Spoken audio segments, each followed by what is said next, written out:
Donc, merci à tous d'être venus. Je pense que vous voyez tous bien mon écran. Voilà, donc on vient vous présenter la nouvelle version de la plateforme. Elle a évolué parce que les tendances en matière de formation évoluent. On est de plus en plus axé sur l'expérience d'apprentissage, vraiment tourné sur la montée en compétences des apprenants, les rendre de plus en plus autonomes. Et pour ce faire, il fallait un outil qui permettent à chacun de prendre le contrôle de son développement à la fois professionnel et personnel dans un outil qui soit le plus agréable possible, le plus personnalisable possible pour une expérience toujours de plus en plus enrichissante. Euh, donc, ça fait maintenant quelques mois que nous avons travaillé sur cette nouvelle version. Je l'ai fait en anglais parce que je sais qu'il y a des personnes qui préfèrent. Et puis, voilà, c'est parce qu'on est maintenant international avec quelques clients en Angleterre et aux États-Unis. Je voudrais remettre un peu le contexte avant de vous montrer la nouvelle version. Donc, comme je le disais, aujourd'hui, avoir un LMS, avoir une plateforme qui permet de gérer les formations, bien évidemment, c'est toujours utile parce que les entreprises et les organismes de formation continuent à faire cette modalité qui est la plus répandue aujourd'hui. Mais si on veut être de plus en plus moderne, si les entreprises veulent continuer à évoluer dans les nouvelles tendances, on parle aujourd'hui de blended learning. Et, et l'engagement dans les LMS traditionnels, donc l'engagement des participants, on sait qu'elle n'est pas toujours très élevée. On dit que voilà, le taux d'utilisation d'un LMS traditionnel, on est sur une utilisation entre 10 et 30% mensuellement. Donc, ça veut dire entre 10 et 30% de vos collaborateurs qui se connectent pour se former. Dans ce cas-ci, si c'est un LMS qui ne fait que la partie gestion, on est plutôt sur un système d'inscription qui n'est pas encore réellement de la formation digitale ni blended learning. Deuxième constat, c'est que la connaissance, elle est partout. Elle est sur le web. Google a révolutionné l'accès à la connaissance. Il y a aussi YouTube qui est une source de formation extraordinaire. Bien évidemment, on parlera aussi de curation de contenu. Hein. Tout n'est pas non plus juste, mais on en reparlera un petit peu plus tard. À chacun son rôle. Voilà, ce qu'on veut dire, c'est que l'apprenant moderne, il n'a pas attendu il n'a pas attendu de recevoir des formations pour aller se former. Il y va tous les jours de manière inconsciente. On va tous les jours sur Google, on consulte nos mails, on a des échanges avec nos pairs, on va peut-être sur Eventbrite pour regarder les formations, les workshops qui nous intéressent. Et donc, l'apprenant moderne, il se forme de plus en plus en dehors de l'entreprise, non pas parce que il a envie, mais tout simplement parce que les offres, les outils mis à sa disposition ne sont pas adéquats par rapport aux nouvelles tendances et aux nouveaux besoins justement de ces apprenants. Voilà, on parle de plus en plus de lifelong learning, donc l'apprentissage à travers toute la carrière. On en reparlera un petit peu plus tard dans le webinaire, mais vraiment ce côté portabilité, c'est mon espace de formation, c'est ma carrière, ce sont mes attestations de formation. Eh ben, l'apprenant, d'une quelconque manière, il a envie que ce soit, qu'il puisse le porter ailleurs si jamais il quitte l'entreprise. Et c'est aussi une belle marque employeur de proposer un outil de formation adéquat par rapport aux besoins actuels. Je te complète, Kevin, on avait parlé justement d'une sorte de passeport formation. Et c'est un petit peu dans cette direction qu'on va. Donc, l'idée, c'est effectivement d'être en mesure de véhiculer toutes les formations qu'on a effectuées tout au long de sa carrière. Je précise, en fait, n'hésitez pas à poser vos questions et je me ferai un plaisir de les partager avec l'ensemble de la communauté. Apparemment, le son est fort et clair. Kevin. Okay. Donc, et on entend très bien. Donc voilà, n'hésitez pas à utiliser la fonctionnalité questions pour poser vos questions en live. Voilà. Alors, merci Anthony. Hop. C'est parti. Donc, vous montrer un petit peu le marché de la formation et le positionnement de MySkillCamp sur ce marché. À l'heure actuelle, bon, on peut diviser le marché en quatre. Il y a d'un côté les marketplaces de contenu, donc les fournisseurs de contenu. Il y en a beaucoup. Donc on parle de LinkedIn Learning, Udemy, Bookboon, Pluralsight. Il y en a encore beaucoup d'autres aux États-Unis, en Angleterre également. Parfois des outils, des fournisseurs de niche. Aujourd'hui, il y a Good Habits qui entre sur le marché belge et français depuis maintenant quelques temps. J'ai eu l'occasion d'échanger avec leur CEO la semaine dernière dans le cadre d'un partenariat. Donc voilà, ces fournisseurs de contenu, les entreprises ont besoin de meubler, de pouvoir proposer du contenu adéquat à leurs collaborateurs. Donc c'est pour ça que ces fournisseurs-là existent. Les logiciels RH qui font la gestion dans le learning, qui font la gestion des talents, la gestion de carrière, la gestion des compétences. Les plateformes de formation, les fameux LMS, Learning Management System et LCMS, le C est pour un outil auteur intégré qui permet à l'entreprise de créer ses propres parcours de formation. Et ensuite, nous avons en bas les outils de niche comme Bcast ou comme WooClap qui font donc des quiz live, Delindo qui fait l'ancrage mémoriel à travers une application mobile. Tous ces petits outils de niche qui permettent de renforcer l'efficacité des formations, que ce soit en présentiel ou en distanciel, blended learning ou digital learning. Ces outils sont là, on les utilise beaucoup. Et un des soucis que l'on remarque, c'est que l'apprenant, finalement, lui qui est au milieu de tout ça, il est perdu. La plupart du temps, c'est pas qu'il veut pas utiliser les outils de l'entreprise, c'est que d'un côté, connecter des entreprises, des outils, tous ces outils-là, les connecter à un seul endroit, de la part de l'équipe IT de l'entreprise, ça prend du temps, ça coûte de l'argent. Et quand on a enfin terminé toutes les intégrations, il est temps de refaire un appel d'offres pour des nouveaux outils parce que le cycle est passé. Donc voilà, c'est vraiment une perte de temps et d'argent. Et d'un autre côté, pour les apprenants, être parmi une offre de formation qui est diverse, qui est peut-être riche, mais qui est difficile d'accès parce qu'on a plusieurs logins, plusieurs mots de passe, parce que on ne connaît pas tous les outils que l'entreprise met à disposition. Nous avons décidé chez MySkillCamp de venir se positionner au milieu pour proposer aux entreprises de créer un véritable portail de formation dans lequel on pourrait faire évoluer le LMS de l'entreprise.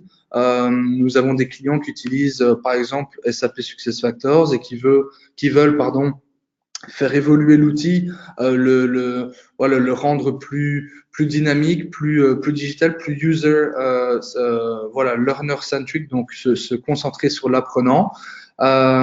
Nous avons dans MySkillCamp aujourd'hui lié 20 partenariats avec des fournisseurs de contenu. Nous avons plus de 90 000, 90 000 contenus de formation à disposition des entreprises qu'il faut bien évidemment acheter. Mais l'avantage, c'est que toute l'offre se retrouve à un endroit pour l'apprenant final. Et deuxième avantage, grâce à cette intégration, vous pouvez créer des parcours blended learning avec du contenu qui vient parfois de LinkedIn, parfois du Udemy, des e-books qui viennent de chez Bookboon où ils vont bientôt sortir les podcasts. Vous pouvez créer des expériences qui sont enrichissantes, qui proviennent de plusieurs fournisseurs, mais qui proposent une véritable expérience unique et pas j'impose un fournisseur parce que c'est comme ça, parce que la technologie me freine. Pouvoir connecter via, on a appelé ça MySkillCamp Connect. Vous pouvez connecter des outils externes à la plateforme. La première intégration que nous allons réaliser, ce sera YouTube, qui sera sorti d'ici 2 semaines. Donc, vous pourrez connecter vos chaînes YouTube favorites à votre plateforme. Et donc, on positionne vraiment l'apprenant au cœur, aux manettes, aux commandes de son développement professionnel. C'est lui qui va pouvoir aller connecter ses chaînes favorites de formation sur YouTube, les partager aussi au sein d'un groupe, d'une communauté, avec ses pairs. Et ça va permettre également à l'entreprise d'aller chercher du contenu, sourcer du contenu sur ces différentes plateformes qui sont ouvertes et qui sont gratuites pour la plupart. Je précise par rapport à YouTube, l'idée c'est, comme le disait Kevin, mais je pense que c'est hyper important, c'est de garder l'utilisateur, donc l'apprenant, dans cet environnement et éviter concrètement qu'il sorte en fait de la plateforme et qu'il ait 3 ou 4 onglets différents. C'est qu'il reste dans ce même environnement et qu'il puisse facilement aller regarder une vidéo YouTube dans le cadre de sa formation, on va dire, et compléter avec des modules qui lui ont été ouverts, quoi. Donc l'idée, c'est vraiment de le garder dans cet environnement. Voilà, merci Anthony. Donc, assez rapidement, donc 3 mots-clés à la nouvelle version. L'aspect moderne, voilà, le design, ça existe, ça n'a pas été créé pour juste faire joli, mais il faut l'utiliser. Donc, nous, on s'est concentré vraiment sur l'aspect UI et UX de la plateforme pour proposer un environnement d'apprentissage qui soit moderne, tendance et qui évoluera dans ce sens-là. Parce que si nous souhaitons être le portail où tout le monde, tous les collaborateurs se connectent, il faut qu'ils s'y sentent bien, comme à la maison, et qu'ils prennent plaisir à utiliser la plateforme au quotidien. L'aspect centralisé, donc comme je le disais, avec les différents fournisseurs de contenu. Donc, on le voit ici on va le voir en live, mais on peut voir dans les petites applications. Je peux connecter donc une fois que j'ai acheté la licence Udemy, MyMOOC, on peut connecter aussi Eventbrite. Bookboon, voilà, toutes ces ressources externes sont centralisées et accessibles depuis un endroit. Les formations se lisent pour la plupart dans la plateforme également. Sur certaines, on est redirigé, mais ça n'empêche que l'historique de formation est également centralisé à un seul et même endroit. Et puis le côté évolutif, donc c'est cette fameuse App Store avec donc tous ces outils dont on vous parlait. Donc cette App Store, elle existe à 3 niveaux. Au niveau de l'apprenant, donc lui-même peut aller connecter donc ses sources favorites de formation. Il peut rajouter des liens aussi, des liens externes, que ce soit un blog ou autre. Les créateurs de contenu, donc dans la plateforme, on a un outil auteur qui permet donc aux formateurs, aux concepteurs de créer leur propre parcours et modules de formation. Et l'idée, ça va être dans les mois qui arrivent de connecter des outils auteurs aussi comme Genially, Powtoon, GoAnimate, enfin maintenant qui s'appelle Viand, mais voilà, Pitchy, tous ces outils sur lesquels les concepteurs ont l'habitude de créer et qui pourraient être centralisés au lieu d'aller chercher une ressource sur l'outil dans lequel je viens de le créer, c'est la ressource qui vient à moi. Voilà, à ce niveau-là. Donc, je vais basculer sur la démo, vous montrer comment ça se passe et puis à quoi ça ressemble. Voilà, si vous avez des questions, posez. Oui, on a une question de Nicolas par rapport au public cible, donc, qui est plutôt une remarque sur l'outil semble plutôt dédié à la formation des collaborateurs. Peut-il être également utilisé pour la formation des clients? Oui, tout à fait.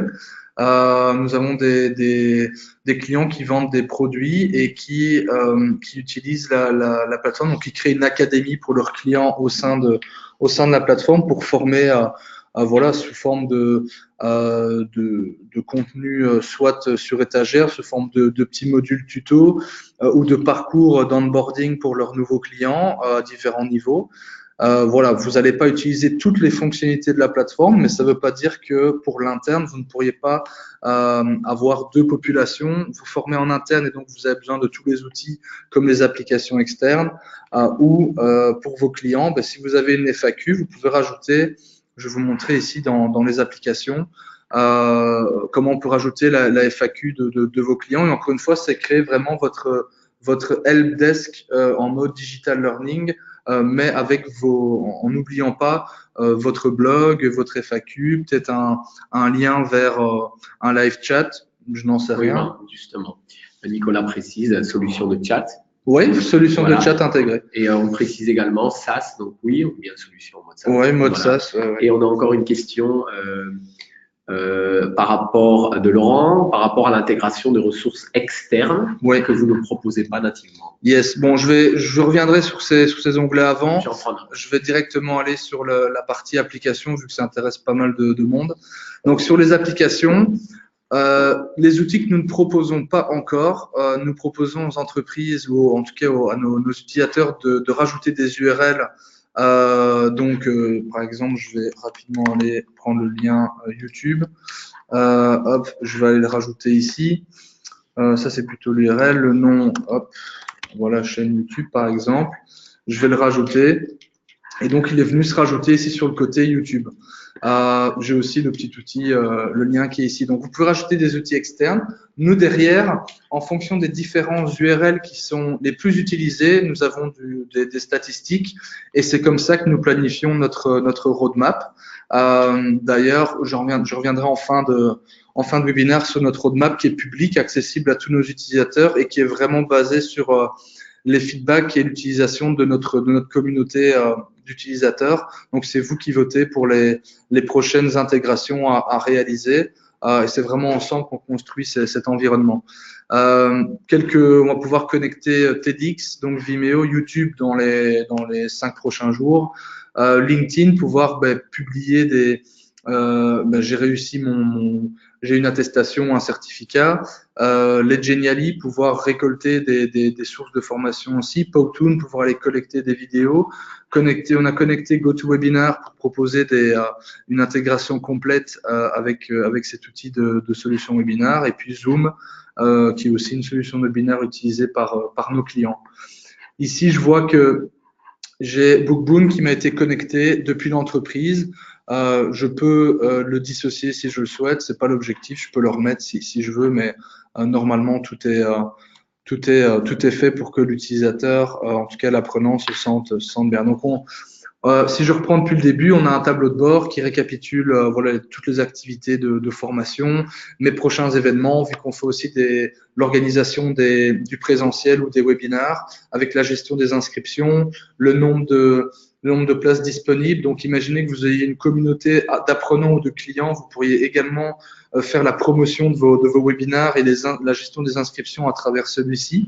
Donc, c'est également un outil intéressant à ce niveau-là. Je retrouve mes contenus de formation. Donc, ce ne sont plus mes formations, mais on appelle ça bien des contenus parce que ça peut être une vidéo, un e-book ou autre. Donc, ici, je vois que j'ai téléchargé pas mal d'e-books de chez Bookboon. Je peux le retélécharger et ça le télécharge automatiquement en un seul clic. Je suis pas redirigé sur le site du fournisseur. Tout est totalement intégré à la plateforme. Ensuite, tout ce qui est module de formation et trajet, je peux par exemple ici aller voir l'inventaire des stocks négatifs. Je peux jouer la formation, en tout cas la rejouer ou aller voir les détails. Et si je veux voir les détails, j'ai la présentation, les corrections s'il y avait des moments d'échange entre le formateur et les participants, et puis le sommaire avec mon score au quiz. Je peux revoir des vidéos. Enfin, j'ai le sommaire ici. Est-ce qu'il y a, il y a une question par rapport de Laurent par rapport à l'abonnement. Est-ce qu'il nous dispense de l'abonnement initial de l'outil? Mais ça dépend. J'y reviendrai un peu plus tard.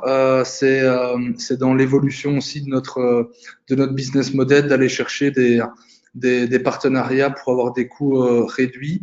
Par exemple, avec GoToWebinar, on peut vous proposer 30% de réduction. Avec Geniali, on a un accord où on peut vous proposer 50% de réduction. Voilà, donc tout ça, on peut en reparler plus en détail, mais on a des accords avec des fournisseurs, en tout cas ceux qui souhaitent faire partie de notre offre.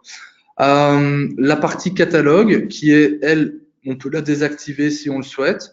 Donc, on peut faire la promotion de ces contenus de formation dans un carrousel. On peut mettre une image de fond. On peut passer en vue calendrier pour voir les prochains événements en présentiel. Bon, ici, je n'en ai pas.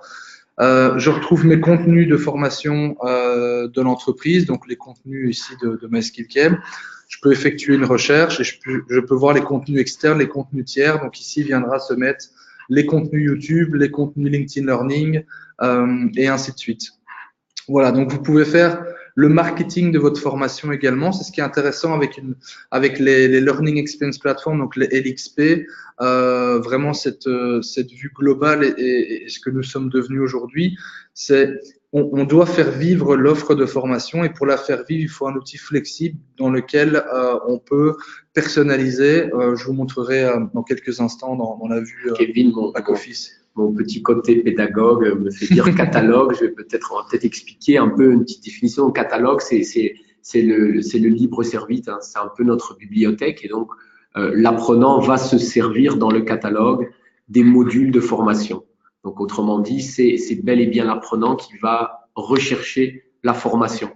Dans la partie mes contenus, sur notre plateforme, on peut pousser des contenus de formation et donc notifier l'apprenant à s'inscrire, voilà, les inscrire. Et on peut également les inviter à se rendre dans le catalogue. Et on se rend compte aujourd'hui finalement que enrichir une bibliothèque et de laisser le choix finalement à l'apprenant, ben, ça marche aussi. Donc voilà.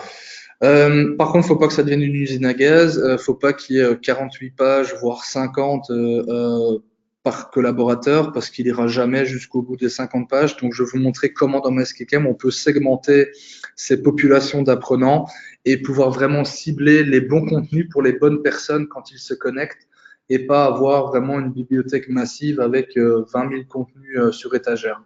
Donc, on peut toujours faire une recherche. Voilà, si je prends le marketing, ben, dans mon catalogue ou dans les contenus, si je fais catalogue, à ce moment-là, ça affiche tous les. Si je n'ai que des e-books qui parlent de marketing, je peux en charger bien évidemment plus. Voilà, donc c'est comme ça que ça se passe. On a aussi une fonctionnalité qui est activable ou désactivable qui s'appelle le mentoring. C'est justement la question d'Hélène. On y répond à l'instant. D'accord. Donc le mentoring, donc vous pouvez proposer plusieurs programmes de coaching ou mentoring. On n'a pas, c'est vous qui choisissez le mot que vous souhaitez, soit l'appeler coaching, mentoring ou autrement. Vous pouvez importer un référentiel. Donc là, je suis toujours dans la vue apprenant. Hein. Tout ça après, vous pouvez gérer dans le back office. Donc je peux importer un référentiel de compétences qu'on m'invite à remplir. Je veux devenir mentor ou mentee ou les deux. Je vais bouger le petit onglet ici parce que je ne sais plus cliquer dessus du coup. Attendez, parce que voilà, c'est voilà. Hop. Une fois que j'ai défini les compétences que je souhaite apprendre et que je suis prêt à transmettre, je peux aller voir mes coachs ou mes mentors. Et ici, malheureusement, la mise en relation se fait par le responsable du programme, donc talent manager ou une autre personne. Une fois que la mise en relation est faite, ça crée une discussion privée, un fil de discussion privé entre ces deux personnes, donc le mentor et le mentee. Il y a un agenda qui permet de suggérer des dates à laquelle ils vont donc discuter. Il y a un journal des activités qui est l'historique du programme de mentoring. Une fois que le mentoring est achevé, ça va se rajouter à l'historique de formation de l'apprenant. Voilà, enfin la fonctionnalité mentoring coaching, c'est quelque chose de, allez, on va dire sur lequel on pourrait faire carrément un webinaire dessus parce qu'il y a vraiment énormément de choses. Ici, l'objectif, c'est de vous donner une vue d'ensemble, mais on pourra aller plus dans le détail pour les personnes qui souhaitent explorer cette fonctionnalité qui est aussi un bel outil utilisé par quelques clients. Les communautés, donc les communautés d'apprentissage, vous pouvez créer des communautés qui sont publiques ou privées.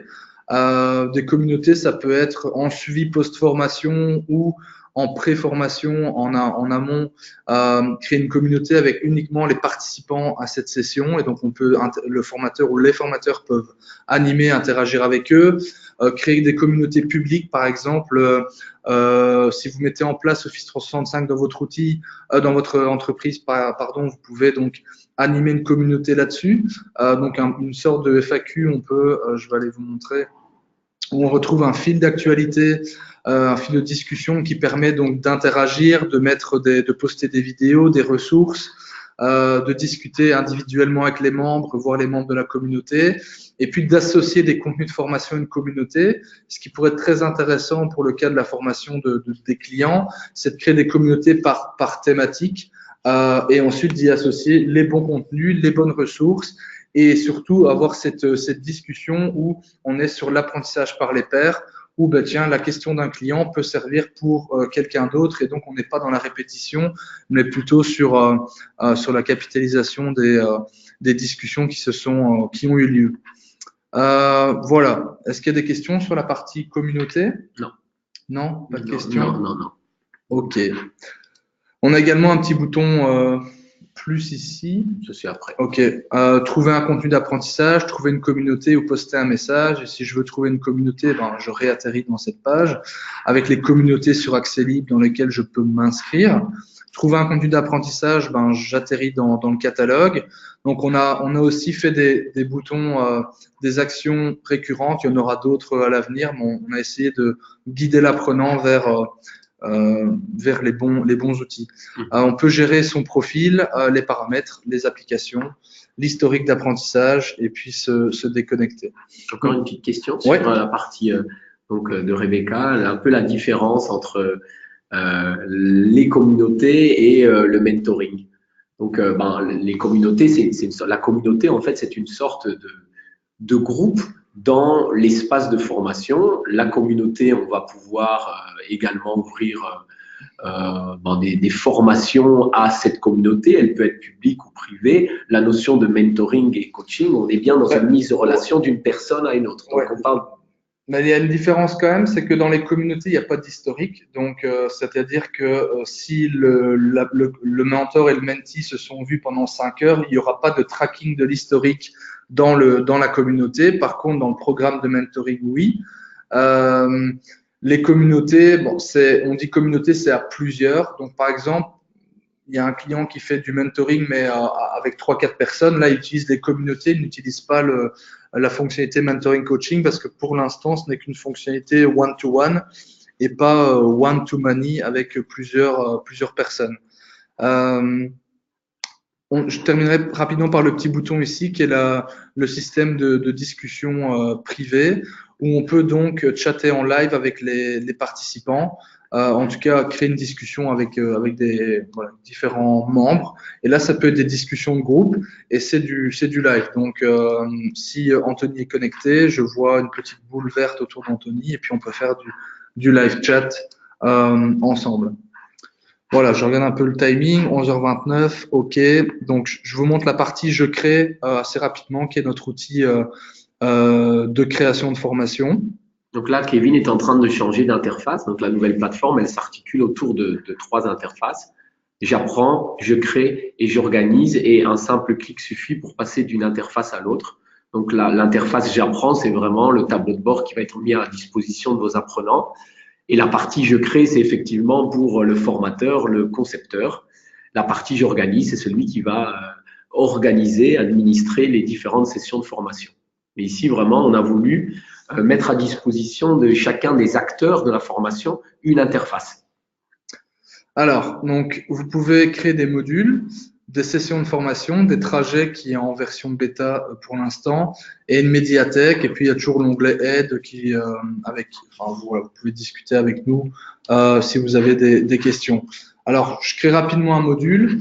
Un module de formation, il peut être court ou il peut être long, ça dépend les modalités, ça dépend de vos besoins et en tout cas les besoins de vos apprenants. Donc, je peux mettre module démo. On peut mettre une référence interne ou externe, on peut mettre une présentation. On a intégré une bibliothèque d'images, donc vous n'êtes même pas. Donc ça, c'est la médiathèque. J'ai mes médias que j'ai déjà importés que je peux réutiliser. Je peux importer du contenu et je peux aller rechercher des images dans une bibliothèque que nous avons directement intégrée dans MySkillCam et qui est totalement libre de droit. La fiche présentation du module, les prérequis publics cibles, etc., le type de formation. Enfin, je passe un peu les détails. Donc, par exemple, ça, c'est un module Blended Learning. Et sur la gauche, ici, j'ai la possibilité de collaborer. Donc, on peut être à plusieurs à concevoir un module d'e-learning ou un module présentiel augmenté, un module Blended Learning. Tout dépend du vocabulaire que vous utilisez. Mais on peut vraiment avoir un effet de levier, se baser sur l'expertise interne pour demander à des experts qui nous suggèrent ou qui nous aident à créer du contenu. Et ensuite, j'ai des sections. Donc, des sections, ça peut être des étapes, ça peut être des chapitres, mais à garder en tête que ensuite, un trajet de formation, c'est un ensemble de modules. Donc, vous pouvez créer des petits modules de 10-15 minutes, en créer plusieurs et les assembler dans un trajet de formation. Donc ici, admettons, je vais créer un petit module micro-learning. J'ai mon introduction au digital learning, par exemple. Je peux mettre une image. en tout cas un média pour illustrer l'introduction. C'est pour renforcer aussi l'impact voilà. Du titre, c'est très important aujourd'hui. Et ensuite, j'ai différentes activités de formation, des pages de contenu, donc c'est un éditeur de texte, des fichiers SCORM, un point de 2004, TINCAN, AICC. Enfin, le fichier SCORM, c'est une norme de transférabilité entre toutes les plateformes d'e-learning. Et si vous utilisez un outil auteur externe comme Articulate Storyline, vous pouvez exporter le contenu en fichier SCORM et l'importer dans la plateforme sans problème. Vous pouvez ajouter des médias, donc des vidéos, d'autres choses, enfin, tout type des iframes. Voilà, donc par exemple dans les ressources web, j'ai sûrement Genially qui s'est mis ici. Voilà, donc je rajoute mon Genially et on peut le jouer ici comme vous pouvez le voir. Je vais rajouter un quiz, donc on vous permet de créer vos propres quiz avec des QCM, vrai ou faux, texte libre. Voilà, il y a un tas de questions très intéressantes. Et pour chaque question, on peut aller dans le détail, mettre un feedback si l'apprenant a bon, s'il a mauvais, etc. Les événements, créer des événements qui sont en présentiel ou en distanciel. Alors là, si j'ai connecté mon compte GoToWebinar, je n'ai pas d'URL à mettre, je clique et ça crée la session dans GoToWebinar et ça l'affiche dans la plateforme. Donc là-dessus, c'est sur ce créneau que nous avons réalisé une intégration avec eux. Donc ici, je peux mettre workshop. Un outil très intéressant, c'est l'aspect discussion et certificat. Je passe rapidement dessus, mais on peut créer des attestations, des badges et des certifications également. Et les discussions. Donc, cet outil est assez fort utilisé en début de module pour demander aux participants de se présenter, demander aux participants d'aller rechercher une ressource sur le web et venir la poster. Et donc, c'est une activité vraiment de groupe où tous les participants à cette session vont pouvoir échanger et discuter autour. Par exemple, ici, je vais mettre une vidéo. Hop, je vais mettre une petite vidéo d'introduction. Voilà, que pensez-vous de cette vidéo? Ou avez-vous trouvé les 7 erreurs, par exemple? Voilà. Et donc, tous les participants vont pouvoir échanger. Ils sont obligés de poster un commentaire. C'est vraiment la différence avec du social learning qui est souvent mis en aparté d'un module. Là, c'est vraiment intégré dans le processus d'apprentissage, dans la conception pédagogique. Voilà. Donc, une fois que vous avez fait votre storyboard, vous pouvez créer votre scénario, recréer votre storyboard dans la plateforme de la manière la plus flexible possible. Et une fois que c'est terminé, imaginons que vous donniez cette formation 7 fois ou 12 fois dans l'année. On va la publier ou qu'une fois.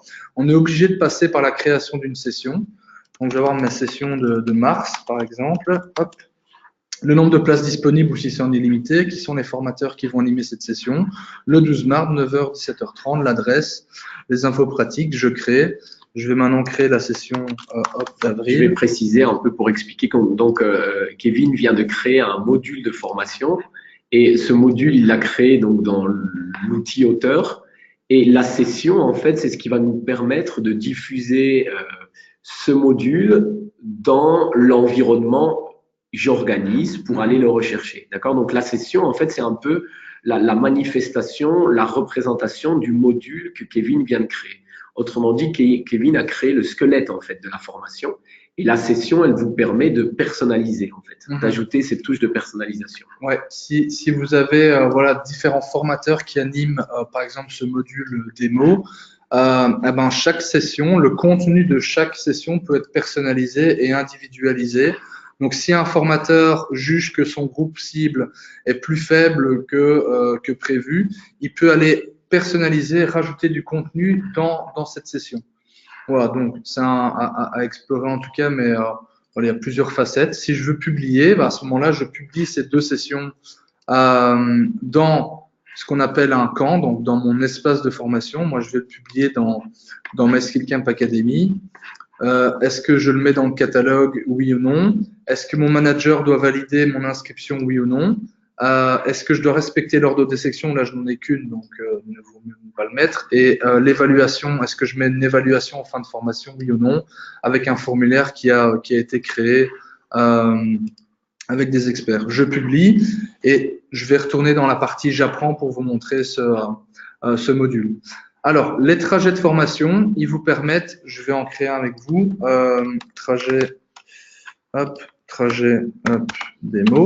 En bon français, Kevin, c'est un parcours. En France, on nous a, il y a quelques semaines, voilà, c'est un parcours. Donc, le trajet, c'est un petit peu, voilà, la succession de modules. Et surtout, on a une petite différence, c'est qu'on va pouvoir aussi jouer avec, vous allez le voir. Donc, on peut ajouter des modules ou ajouter des activités. Dans un parcours ou un trajet onboarding, on commence pas toujours par un module, mais la plupart du temps, on commence par une petite vidéo qui introduit je sais pas, le responsable du département, le CEO. Donc là, je vais pouvoir aller ajouter un média. Je vais prendre une vidéo que j'avais réalisée. Hop, bienvenue à tous. Voilà, ajouter une activité. Et donc, la première activité de formation que les participants vont avoir, c'est pas un module dans lequel vous avez juste mis une vidéo, ce qui prendrait trop de temps à créer et ce qui serait inutile. On a voulu créer des parcours, enfin vous permettre de créer des parcours de trajet de formation qui soient les plus flexibles possibles. Si vous avez envie d'ajouter 5 vidéos qui vont être envoyées tous les jours pendant une semaine, faire, je sais pas, la semaine de la mobilité, la semaine de la sécurité, ou peu importe, eh ben en fait, vous n'êtes pas obligé de créer 5 modules. Vous créez juste un trajet avec les 5 vidéos et on peut ajouter une transition avec une date fixe pour l'ouverture, disons le 19 mars, et ensuite en J+1, donc un jour après la dernière fois que j'ai vu la vidéo, par exemple, depuis la fin de l'activité précédente, je vais avoir accès à cette vidéo et ainsi de suite. Donc, vous pouvez aussi séquencer et mettre un vrai timing en fonction de vos besoins pour chaque parcours de formation. Là, je vais rajouter un petit module, celui que nous avons créé, donc module démo, ajouter, hop, et puis c'est parti. Voilà. Je vais vous montrer comment ça, le look and feel du côté des apprenants. Cette partie, elle est vraiment engageante pour l'apprenant parce qu'en fait, vous allez vraiment mélanger les modules qui sont un peu plus longs, 10 à 15 minutes, avec des activités de type micro-learning, comme une petite vidéo ou une simple page de contenu. Et on pourrait très bien imaginer de créer un trajet onboarding qui est en fait une séquence de modules et activités. Et tout ça avec des belles transitions de quelques jours, justement, pour ajouter beaucoup d'intérêt et engager. On en est là aujourd'hui, on doit engager l'apprenant. Et je pense que cette nouvelle fonctionnalité, elle va permettre de le faire vraiment de manière aisée et cadencée. Donc, très intéressant. Alors, je retourne rapidement dans le côté j'apprends. Hop. Alors, du coup, dans le catalogue, normalement, hop, donc j'ai mon trajet démo et mon module démo. Donc, si je veux aller m'inscrire à ce module démo, je vois qu'il y a 2 sessions. Bon, aujourd'hui, je ne peux plus m'inscrire, c'est déjà trop tard. Mais par contre, la session du 8 avril, je peux aller voir ce qui se passe. Je ne peux pas encore ajouter à mon calendrier ce workshop. Mais si je m'inscris à ce moment-là, je vais pouvoir le télécharger sur mon Google Agenda, mon Outlook ou autre. Je vais vous montrer rapidement à quoi ressemble un trajet de formation. Hop, je peux aller voir les détails. Donc ici, je dois m'inscrire à une des 2 sessions. Je suis obligé, donc je vais m'inscrire par exemple à celle d'avril. Hop, je m'inscris. Et maintenant, je peux aller voir le sommaire et je vois que le déblocage se fera le 19 mars. Un jour après avoir terminé l'activité précédente, donc je ne peux pas malheureusement le démarrer avant le 19 mars, mais ça vous permet déjà de préparer si vous faites des sessions avec des MOOC qui sont séquencés et si vous souhaitez déjà ouvrir et générer de l'engagement de la part de vos apprenants, pourquoi pas créer un parcours. Voilà, c'est vraiment vous qui créez votre scénario en fonction des différents besoins. Je vais maintenant partir dans la partie j'organise, qui est la partie back-office. Donc là, qui est à destination des gestionnaires de la plateforme, responsable formation ou autres. Donc on peut créer ce qu'on appelle des camps. Des camps, ce sont des populations d'utilisateurs. Donc on peut segmenter dans une entreprise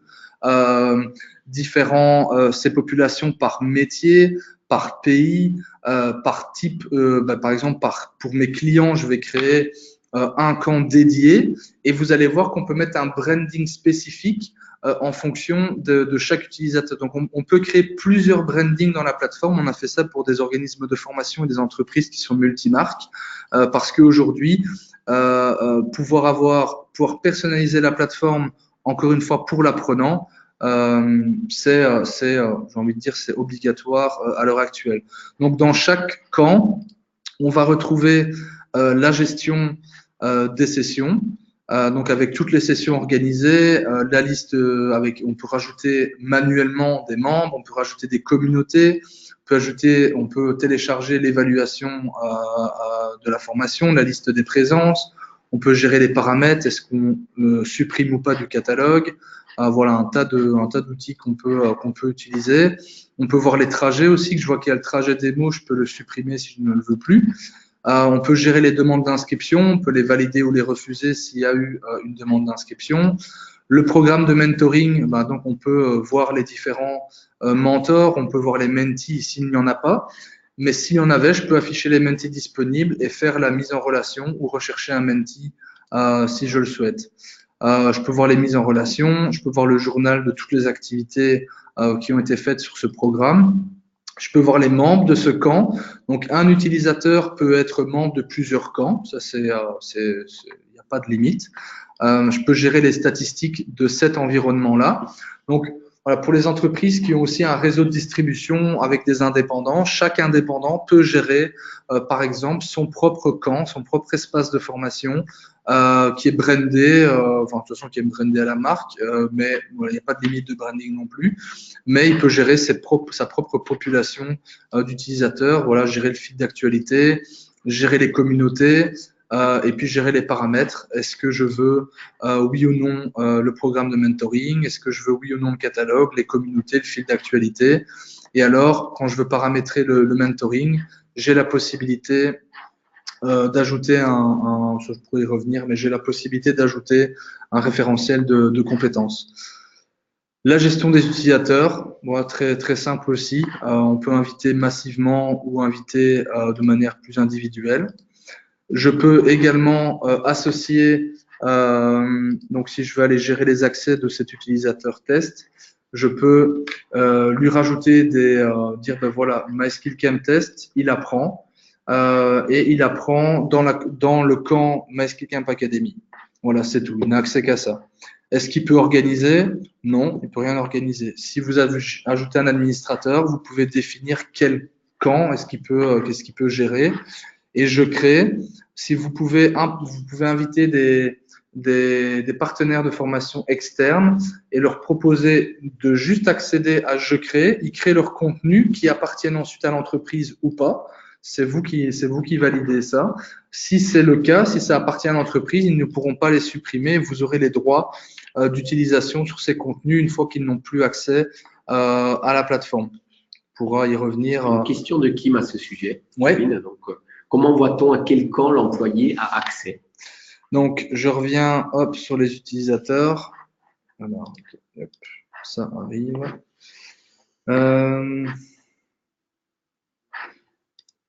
Hop, je vais revenir ici dessus. Alors, donc, Kim, dans Gérer les accès, dans J'apprends, donc dans les Gérer les accès, donc dans le mode J'apprends, on voit que l'apprenant a accès au camp MySkillCamp Academy. Et maintenant, je vais lui donner accès au groupe 1 ING et à Learning Experience Academy. Voilà, c'est comme ça qu'on le voit. Si on veut plus lui donner accès au camp RH ou au camp marketing, eh ben on supprime et il n'a plus accès du coup au contenu. Donc, il ne voit plus toutes les sessions, il ne voit plus les communautés auxquelles il avait accès en faisant partie de cet espace de formation. On peut aussi créer des expériences. Donc, des expériences, c'est pouvoir brander, proposer différents brandings et associer un utilisateur à une expérience visuelle. Ça vous permet donc de personnaliser le contenu du tableau de bord, mettre une image. Il y a justement une question de Nicolas à ce sujet. Donc, sur brander la partie apprenant et également la possibilité de définir un URL personnalisé. Oui, donc voilà tout ce qu'on peut brander, Nicolas, donc le tableau de bord, les ressources, la personne de contact, le message d'accueil, le lien peut-être vers un site internet ou autre, personnaliser l'image de fond du catalogue, l'email d'envoi. On pousse nos clients à utiliser leur propre email parce qu'au moins ça passe moins dans les spams, mais en tout cas c'est plus engageant. La page de connexion, on peut définir une URL, aucun problème. On peut également personnaliser l'image de fond et on peut personnaliser les couleurs. Ça, il faut nous contacter. Pour l'instant, on le fait nous de notre côté avec nos clients pour qu'on puisse aussi avoir plus d'expérience et ensuite on le mettra en libre service pour nos clients. Voilà tout ce qu'on peut personnaliser. Nicolas. Mais du coup, pour les entreprises, si vous souhaitez pendant tout l'été faire une Summer Academy, eh ben, vous brandez toute la plateforme, toutes les couleurs, tout en mode Summer Academy. Vous mettez tous les participants, tous les utilisateurs sur cette expérience visuelle et vous pouvez faire vivre votre portail de formation pendant tout un été, ou on peut même faire une Winter Academy, la semaine des langues, enfin peu importe. C'est vraiment vous qui faites le marketing de votre formation.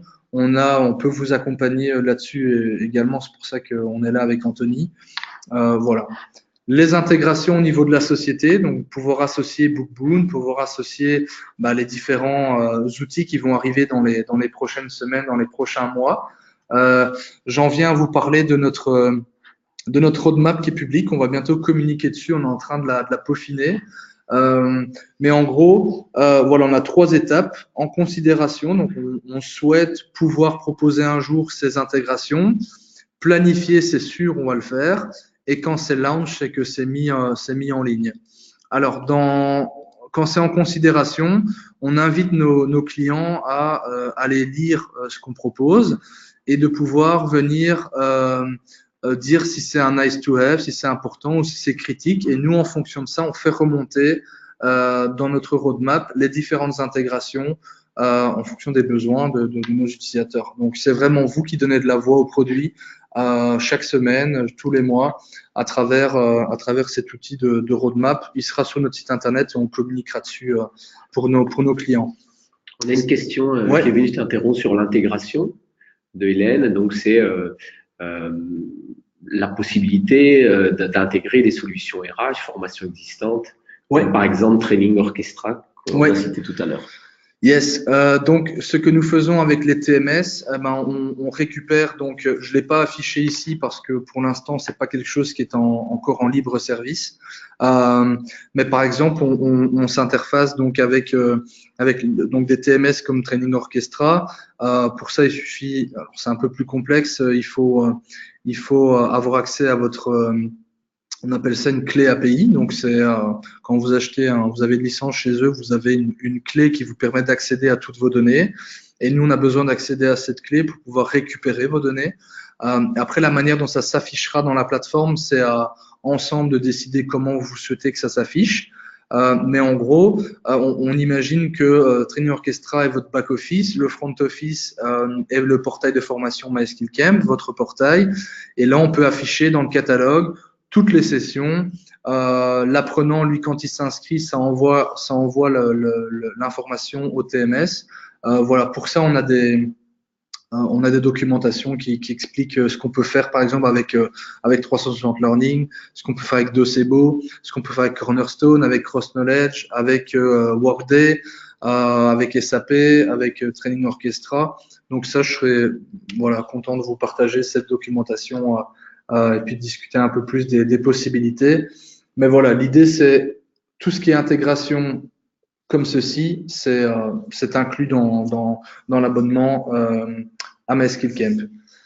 Est-ce qu'il y a d'autres… Non, on y a répondu. Ok. Voilà, puis niveau de société, c'est société, l'abonnement, le numéro de TVA, les factures, la limite d'utilisateur également. Donc ça, c'est vraiment la plateforme. On a commencé à travailler sur des offres un peu style package avec nos fournisseurs pour pouvoir proposer des prix très attractifs en termes de contenu sur étagère. Donc par exemple, on a proposé, donc on a plus de 60 000 formations, donc Udemy, Pluralsight, LinkedIn Learning, Bookboon, MyMOOC, Good Habits. Nous en avons d'autres spécialisés dans l'IT. Je pourrais partager, on a une liste avec tous nos fournisseurs. Ce que nous proposons, c'est d'accéder gratuitement pendant 1 mois via la plateforme à Bookboon. Donc, par exemple, nous avons proposé donc un mois gratuit avec le portail personnalisé à vos couleurs, votre logo, enfin votre charte graphique, un nombre d'utilisateurs illimité pour donc utiliser la plateforme. Vous pourrez créer vos propres parcours, vous pourrez accéder à Bookboon et Anthony se fera un plaisir de vous onboarder dans vos premiers pas sur la plateforme. Et ensuite, on a créé un package donc à 4,99 € par utilisateur par mois, 4,99 €. Vous avez toutes les fonctionnalités de la plateforme et vous avez accès à la bibliothèque de MyMook et de Bookboon pour ce prix. Voilà, donc une offre de départ. Vous pouvez avoir accès pendant un mois gratuitement à Bookboon. Si vous souhaitez prolonger de 3 mois, Bookboon a une offre à 250 € pour un nombre d'utilisateurs illimité.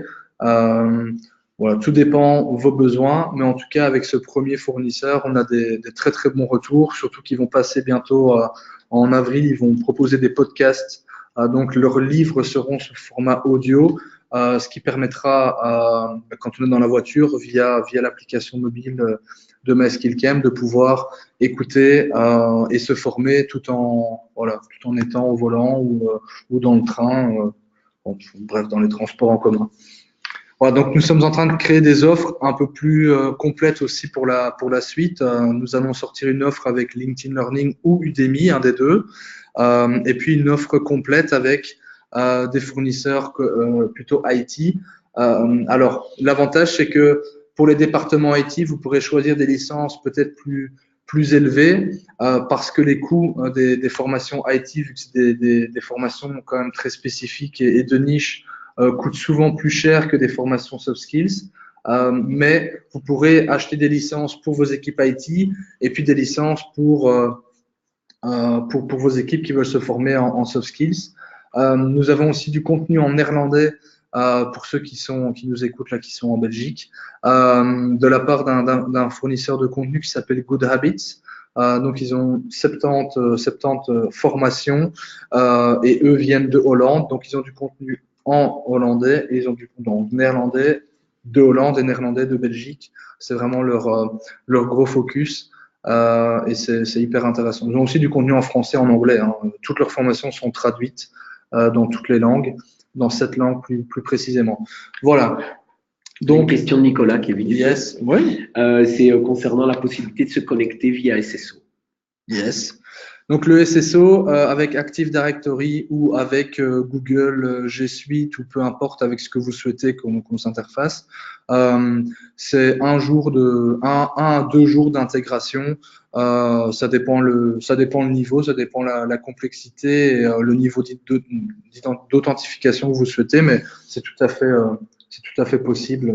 On le fait déjà pour certains clients. SSO peut-être pour les personnes qui ne connaissent pas, peut-être expliquer SSO, c'est Single Sign-On, donc c'est se connecter avec un compte existant, par exemple, pouvoir se connecter avec son compte Google, se connecter avec son compte LinkedIn, Twitter, ou Facebook même, ou pouvoir se connecter avec son compte entreprise. Donc, si on a accès à un intranet, pouvoir se connecter avec ce compte-là à la plateforme sans devoir s'authentifier à nouveau. Voilà, c'est ça le single sign-on. Je me connecte une fois et j'ai accès à plein d'outils. Alors, on a en effet des questions, ça suscite pas mal d'intérêt. On a Isabelle qui nous pose la question Smart Sheets, par exemple, qui se développe beaucoup aux États-Unis. Alors, j'ai déjà entendu parler Smart Sheets, c'est pour tout ce qui est. Si vous pouvez m'expliquer rapidement ce que fait Smart Sheets, je n'ai plus, j'ai plus ce que, je n'ai plus exactement. Donc, Isabelle, si vous pouvez juste un petit peu donner un peu plus d'infos sur le fournisseur en question. Et en attendant, il y a une autre question, c'est que se passe-t-il si vous avez un accord avec un fournisseur de contenu et que vous avez des clients OF qui commercialisent un contenu équivalent? Ça, c'est le grand débat, la grande question. L'objectif, c'est pas les contenus des fournisseurs sont pas. Je pense que la grande différence entre les fournisseurs de contenu sur étagère et les organismes de formation, c'est que vous avez le pouvoir d'animer ces sessions, de les rendre individuelles, de les individualiser, d'aller plus dans la personnalisation. Maintenant, une formation, enfin, il y a des formations type bureautique. Une formation bureautique, ça reste une formation bureautique. Le gros avantage des organismes de formation, c'est que vous êtes aussi là pour animer. Et donc, le rôle du formateur, c'est vraiment quelque chose Anthony, dont on parle souvent. C'est quel est le rôle du formateur et quel est le rôle de l'organisme de formation. Et ben typiquement, ben, c'est ce que je dis, c'est de rentrer plus dans l'individualisation, dans l'animation des sessions, dans le coaching, dans l'animation des communautés, enfin être au plus proche des apprenants et d'assurer le transfert des acquis, d'avoir ce suivi post-formation, cette préparation en amont. Mais après, voilà, un contenu Excel restera un contenu Excel. Tout dépend le type de formation dont on parle, bien évidemment. Les contenus sur étagère sont souvent complémentaires avec des formations en présentiel. Les entreprises n'abandonnent pas du tout le présentiel, mais proposent de plus en plus du blended learning. C'est assez rare c'est assez rare, ça commence à arriver, mais ça prend du temps et ça coûte de l'argent aux organismes de formation aussi de créer du contenu en ligne. Surtout, ben, il faut s'assurer d'avoir des clients derrière qui achètent. Mais ce que commencent à faire des entreprises, c'est demander à des organismes de formation de créer des parcours avec le contenu de l'entreprise, de créer des parcours blended, de pouvoir individualiser le contenu si nécessaire, mais de jouer ce rôle de content curator. Maintenant, c'est pas pour tout type de formation, on est bien d'accord. Ça c'est clair et net. Il y a des choses que font mieux les organismes de formation et moins bien les fournisseurs. Tout simplement parce que les fournisseurs, c'est de la masse, mais parfois la masse, c'est bien utile. Mais voilà, chaque contenu a son utilité, chaque fournisseur a son utilité, et c'est l'entreprise qui fait un choix dans le développement des compétences de leurs collaborateurs. Donc, je pense que le digital est une opportunité pour les organismes de formation de se repositionner et d'évoluer vers une offre de plus en plus de travailler de plus en plus sur l'efficacité de la formation et de moins en moins sur tiens, j'ai recréé une vidéo en fait qui existait déjà sur YouTube, qui existait déjà ailleurs, alors quelle est ma plus-value de l'avoir créée moi-même? Si l'entreprise n'est pas capable de voir la plus-value de cette vidéo par rapport à d'autres qui existent sur le marché, c'est un peu avoir perdu du temps alors que votre expertise personnelle, c'est ça que les entreprises, c'est ça que les apprenants viennent chercher. En tout cas, c'est ma conviction et c'est ce que je vois au quotidien en discutant avec des responsables formation et des organismes voilà, de formation. J'espère que ça a répondu à la question et en tout cas, c'est un débat qui est très intéressant et je trouve très enrichissant. Isabelle a complété. Ouais. Donc, Smartsheet, c'est gestion de projet, tableau de bord interactif. Donc, de mon côté, moi, j'ai fait également quelques recherches. Donc, ouais, c'est une application qui permet donc tableau de bord interactif avec beaucoup d'icônes graphiques. Ok, ouais, donc en fait, on peut créer des tableaux de bord, des statistiques, etc. Bah oui, why not? Ça permet d'avoir vraiment un tableau de bord donc d'aller chercher toutes nos statistiques et de pouvoir créer des tableaux de bord totalement personnalisables. Donc, très bonne idée, Isabelle. Alors, on voit que ce sont les dernières minutes et il y a un enchaînement de questions. La partie reporting et la possibilité de faire des exports pour retraiter. Ouais. Alors, donc, dans la partie statistique, on peut exporter, je vais vous montrer ça, on peut exporter l'historique d'apprentissage ou l'historique détaillé. Ça télécharge un fichier Excel avec toutes les données et là, vous pouvez créer on a créé des tables, on a créé déjà des filtres, etc. Mais vous pouvez recréer des tableaux croisés, injecter ça dans un outil de Power BI ou dans Smartsheet, par exemple. Voilà. Ok, donc bon, toujours Isabelle qui parlait de planifier, automiser, créer des rapports de travail. Je pense que c'est toujours en lien avec Smartsheet. C'est une interface qui se connecte en API. Donc, on a une question un petit peu sur le business model, mis à part la partie contenu que vous avez présenté précédemment. Donc, ok, Nicolas. Donc, si vous avez déjà un LMS et qu'il faut aller s'interfacer à ce dernier, MySkillCamp coûte 1 € par utilisateur par mois.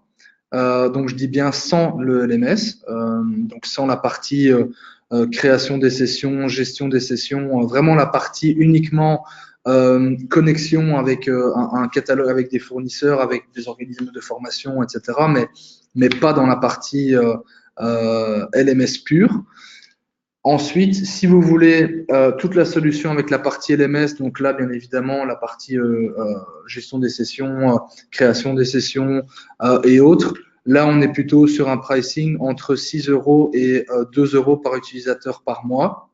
En fonction du nombre d'utilisateurs, on a des abonnements qui sont sur le site qui incluent la totalité.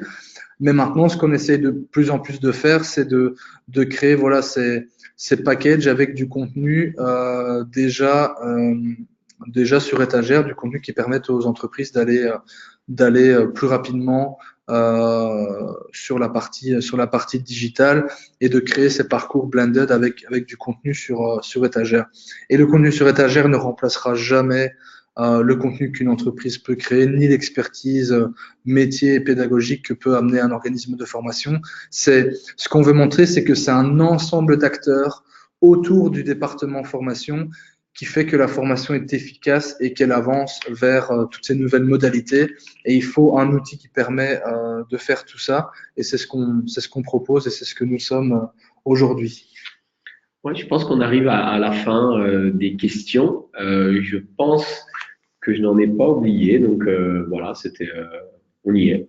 Non, non. Voilà. Pour des volumes plus, Nicolas, pour des volumes plus élevés, quand vous dites par utilisateur, cela veut dire par apprenant.